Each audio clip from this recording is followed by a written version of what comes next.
बहुत शुक्रिया।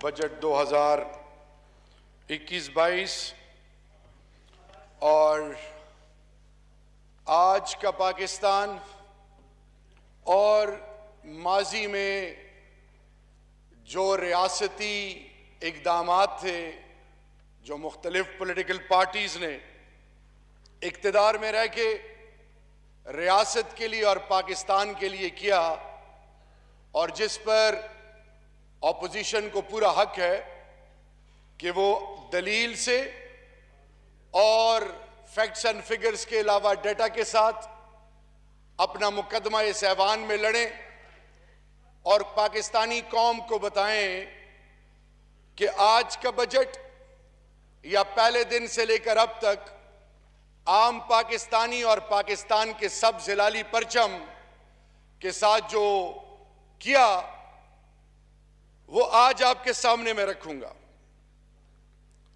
आज कोविड फेज 3 में पूरी दुनिया जकड़ी हुई है और मेरे राइट हैंड पे जो पॉलिटिकल पार्टीज जो इक्तदार के 4-4 और 3-3 दफा और इसी तरह सूबों में 4 दफा और 2 दफा रहने के बाद 30-35 साल इधर से जो मजाक उड़ाया गया, जो अल्फाज कसे गए, जो जुमले कसे गए, और फिर उसका एंड रिजल्ट ये है कि अल्हम्दुलिल्लाह पूरी दुनिया के लिए रोड मैप, क्लासिक एग्जाम्पल कुछ ममालिक में ये रियासत पाकिस्तान और उसका वो वजीर आजम जो आज पूरी पाकिस्तानी नई नस्ल को, 57 इस्लामी ममालिक को, उम्मत को, तमाम उन लोगों को, तमाम उन इंसानियत के अलमबरदारों को मैसेज देता है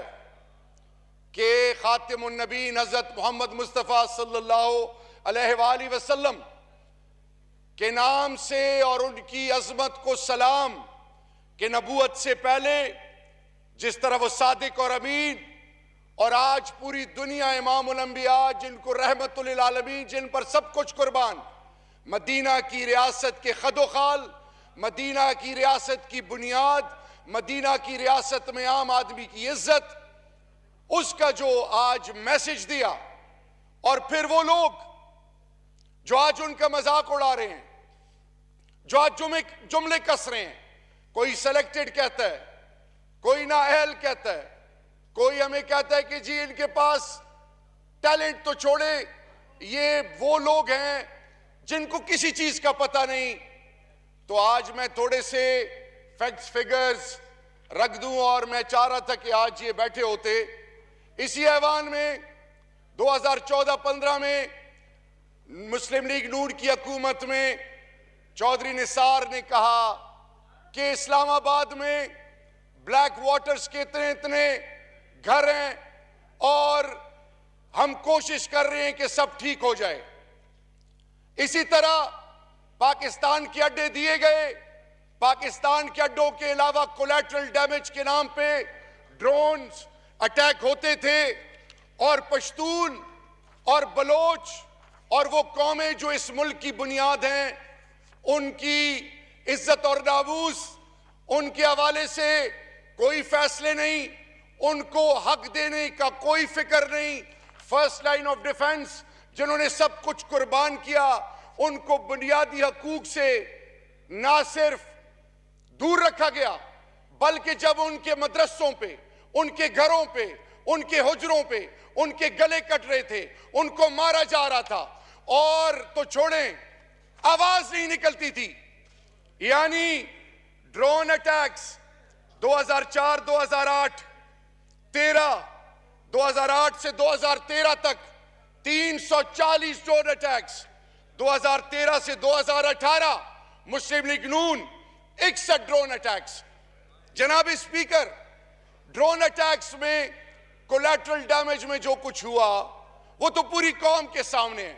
एक स्टेप और आगे जाऊं, मैं ये आज पूछता हूं कि जब बात आती है पश्तूनों की और बलोच की, जहां पे oil and gas producing districts हैं, 5 किलोमीटर रेडियस में गैस मिलना, चाहे वो डेरा बुगटी है, चाहे वो चाहे वो कोहाट करक हंगू है, चाहे वो बदीन और सिंध के डिस्ट्रिक्ट्स हैं, उनको बुनियादी सहूलियात से क्यों महरूम रखा गया? उनको उनका हक क्यों नहीं दिया गया? और इससे बढ़कर ये कि और तो छोड़ें, पश्तूनों के आईडीज किसने ब्लॉक किए? लाखों खानदानों को आईडीज ब्लॉक करने की वजह मुस्लिम लीग नून ने नादरा के दफ्तर के बाहर जो रूल्स लगे हैं, वहां पे जो भी शख्स पश्तून ड्रेस कोड के साथ अंदर आए उसको अफगानिस्तान के साथ जोड़ के मुश्तबा डिक्लेयर करके उसको फैसिलिटेट ना करना, ये किसका काम था? फिर ये आपकी हुकूमत ने मुल्तान में एक मॉक एक्सरसाइज की और उसमें टेररिस्ट को पश्तून ड्रेस कोड में दिखाया। फिर इसी तरह नकीबुल्लाह महसूद के साथ जो कुछ हुआ, राओ अनवार किसका लाडला है? क्या कभी किसी ने पूछा? फिर जब वो पश्तून जब रोजी और हक हलाल की कमाई और इस पाकिस्तान के लिए, चाहे वो दियार गैर में हो, चाहे कराची, चाहे फैसलाबाद, वो जो सब कुछ कुर्बान कर रहे हैं, उनके रास्ते किसने रोके सिंध जाने से? क्या ये कौम भूल गई है? उससे एक स्टेप और आगे जाते हैं। उनको बुनियादी हकूक पूरे पाकिस्तान के आईन के आर्टिकल्स में सिवाय 4-5 पे उन पे बाकी लागू नहीं होते थे। उनके लिए 100 अरब रुपए 3% फ्रॉम डिविजिबल पूल, आज सिंध फाटा के लोगों को क्यों उनका हक नहीं दे रही? मेरा सवाल है आज आपसे। आज आप सिंध में बैठे हैं, आपकी हुकूमत है, फाटा के लोग, उसके हवाले से आप क्यों खामोश हैं? आपकी खामोशी नए सवालात जन्म ले रही है। फिर इसी तरह NA-49 आज जाएं बल्दिया टाउन, सवाल पूछ रही है कि वहां पे लोगों को जिंदा जलाया गया, क्या किसी ने पूछा? फिर आपसे मेरा सवाल है कि आपकी जब हुकूमतें थी, क्या कुछ नहीं हुआ पाकिस्तान के साथ, पाकिस्तानी कौम के लोगों के साथ? आप खामोश तमाशाई बने बैठे रहे। जनाब स्पीकर, कानून था आज जिसको ये सिलेक्टेड कहते हैं, आज पूरी दुनिया में पूरी दुनिया को एहसास दिलाना, एक एहसास प्रोग्राम पाकिस्तान के अंदर UNHCR, इसी तरह पूरी दुनिया के सेक्रेटरी जनरल UN को, UNHCR के हाई कमिश्नर को, इमरान खान वजीर आजम पाकिस्तान ने क्या कहा कि कोविड में तमाम दुनिया अपने शहरियों का सोच रही है और इन रेफ्यूजीज का, इन स्टेटलेस का कौन सोचेगा? जनाब स्पीकर, UNHCR ने एहसास प्रोग्राम के मॉडल को सामने रख के 1,17,000 से ज्यादा खानदानों को पाकिस्तान के अंदर जो अफगान महाजरीन आबाद है उनको पैसे दिए। फिर ईरान पर जो सैंक्शंस लगे थे, G7 G20 प्रॉस्परस वर्ल्ड को इमरान खान ने रिक्वेस्ट की कि ये मुल्क अपनी आजमाइशों में डूबे में, इनकी आवाज इमरान खान बना और नामूस रिसालत और इस्लामोफोबिया, आपको तो बड़े मौके मिले नामूस रिसालत के हवाले से किसी की जबान आलमी फोरम्स पर नहीं ना इस्तेमाल की, क्योंकि मेरा रब का वादा है कि अल्लाह अपने लिए और अपने महबूब और इंसानियत के लिए हर किसी की जबान इस्तेमाल और हर किसी को खैर के लिए इस्तेमाल नहीं करता। इमरान खान को रब्बुल जलाल ने अपने महबूब की नामूस के लिए, उम्मत के लिए और दीन इस्लाम के लिए आज पूरी दुनिया में नामूस रिसालत के हवाले से, आज इस्लामोफोबिया के हवाले से, फिर पैलेस्टाइन के हवाले से कौन लीडिंग रोल प्ले कर रहा है? महमूद अब्बास। मैं जब एम्बेसडर पैलेस्टाइन के पास गया, महमूद अब्बास साहब ने कहा कि मैं वेट कर रहा हूं मीटिंग के अंदर और इसको आप वेरीफाई कर लें, डबल चेक कर लें। महमूद अब्बास साहब एक हाईएस्ट लेवल की मीटिंग कंडक्ट कर रहे थे और उसमें उन्होंने कहा कि जब प्राइम मिनिस्टर पाकिस्तान की तकरीर हो तो मुझे प्लीज इंटीमेट किया जाए। जब टाइम आया तो जब इमरान खान प्राइम मिनिस्टर पाकिस्तान ने तकरीर की और उनके ये अल्फाज थे कि इजराइल को तस्लीम करना, मैं रब के दरबार में क्या जवाब दूंगा, तो महमूद अब्बास साहब और पैलेस्टीनियन कहते हैं कि हमें अल्लाह पर हमारा ईमान और बढ़ा, और आज हमें पता चला कि पूरी दुनिया में पाकिस्तान हमारे पीछे खड़ा है। इसकी कोई क्लासिक एग्जाम्पल नहीं मिलती। एक स्टेप और आगे जाऊंगा। कानून दुनिया में मुख्तलिफ किस्म के हैं। रियासत का काम है मां, जो जमीनों पर कब्जे करते थे, लैंड ग्रैबर्स थे, जो इस मुल्क का माल लूटते थे, दियार गैर में सब कुछ अपना रखते थे। मैं ज्यादा डिटेल में नहीं जाऊंगा। इसी इस्लामाबाद में 33,000 कनाल जमीन एक ऐसे शख्स से निकाली, बैरिया इनक्लेव, जिसका नाम है मलक रियाज। ये वो लोग हैं जो उनको अपने पास बैठा के उनसे अपने इस्तेमाल और अपने मसाइल और अपनी तमाम तरजीहात का हल बड़े बड़े नामों से ढूंढते हैं। इमरान खान रब से और आम आदमी की बात करता है, और वो लोग जिन्होंने स्टेट लैंड ऑक्युपाई की थी, वो लोग जिसका जिधर बस चलता हुकूमत के इदारों के साथ मिलकर जमीनों पे कब्जे करते, और आम आदमी मासूम, निहत्ते मासूम और बेगुनाह और यतीम नादार मिस्कीन और बेवाओं की जमीनों पर कब्जे करने, उन लोगों को प्रोटेक्ट करना। जाती उमरा जाएं, किन पैसों पे वो लिया गया। ये वो दौलतें जो इनकी हैं, जिन लोगों को इमरान खान उस सोच के खिलाफ आज मैदान में खड़ा है। 1000 बेनामी प्रॉपर्टीज जो बनाई गई, और फिर उन बेनामी प्रॉपर्टीज को FIA के थ्रू सामने रखा गया। जो इस मुल्क का बदनीयत है, खयानत की है। आज इमरान खान पहले खुद इख्तिदार में आने से पहले अल्लाह रब्बुल इज्जत ने सुप्रीम कोर्ट के जरिए उनको सादिक और अमीन।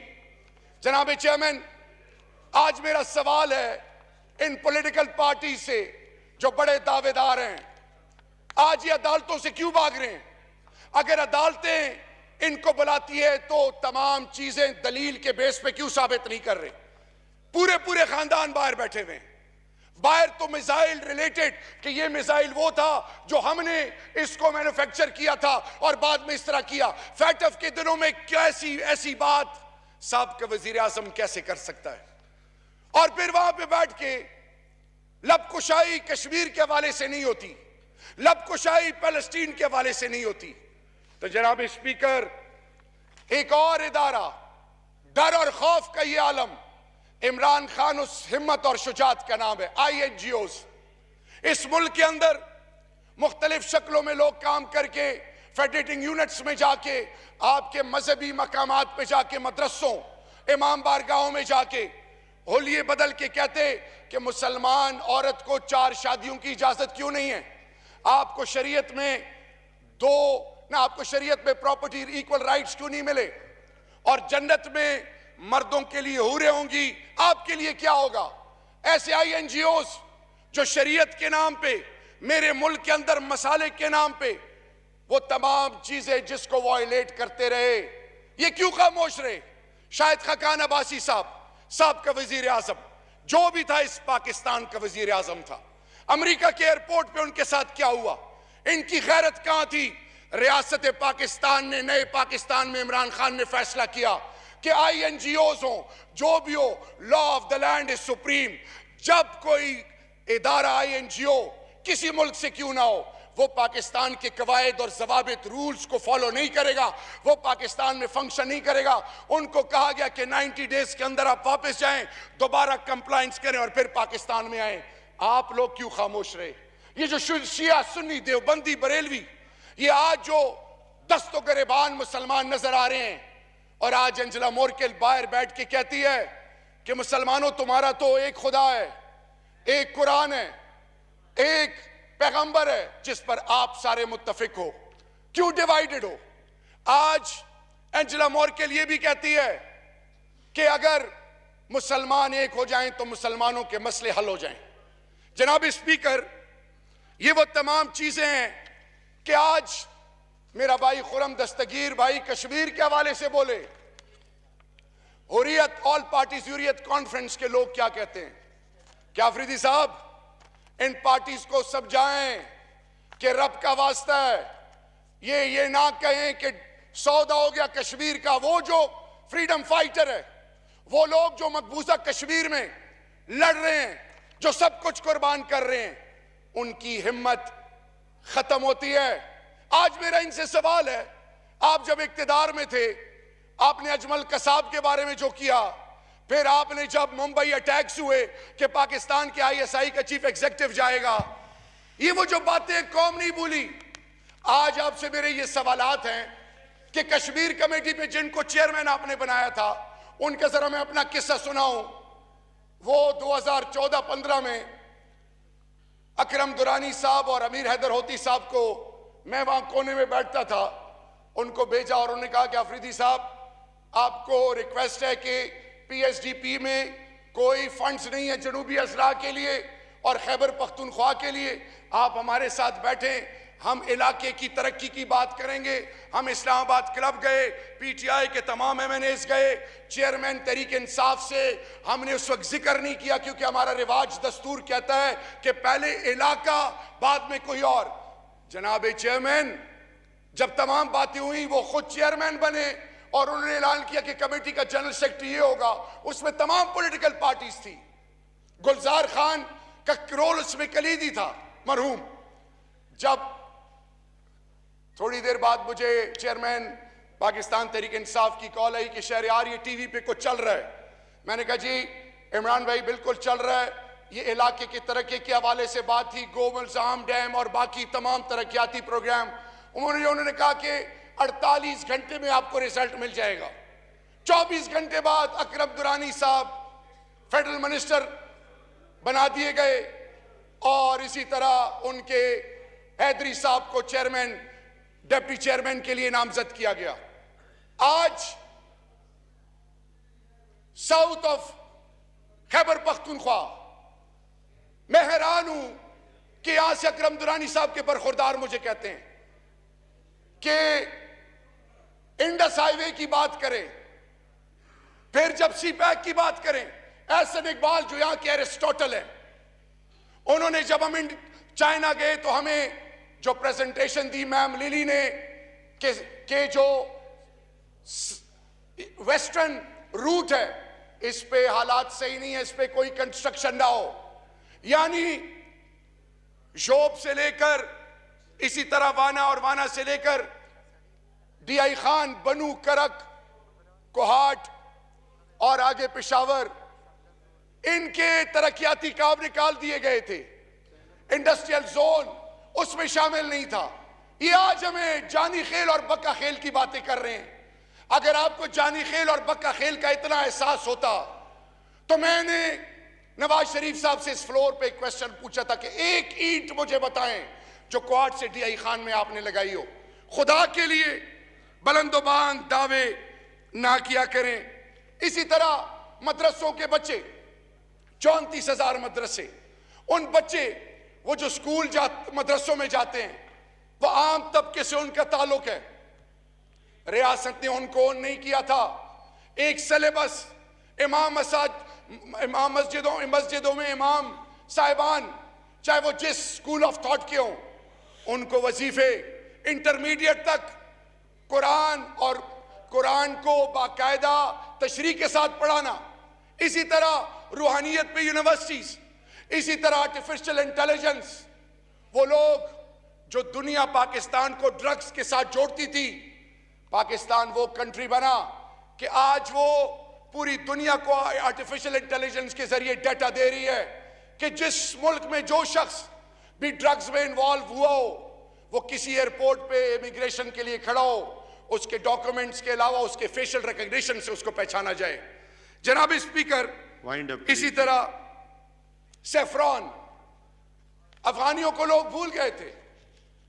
40 years of refugees, secretary general UN यहां पे आया और वो तमाम चीजें कौम के सामने के UN रेजोल्यूशंस के बारे में क्या कहा गया।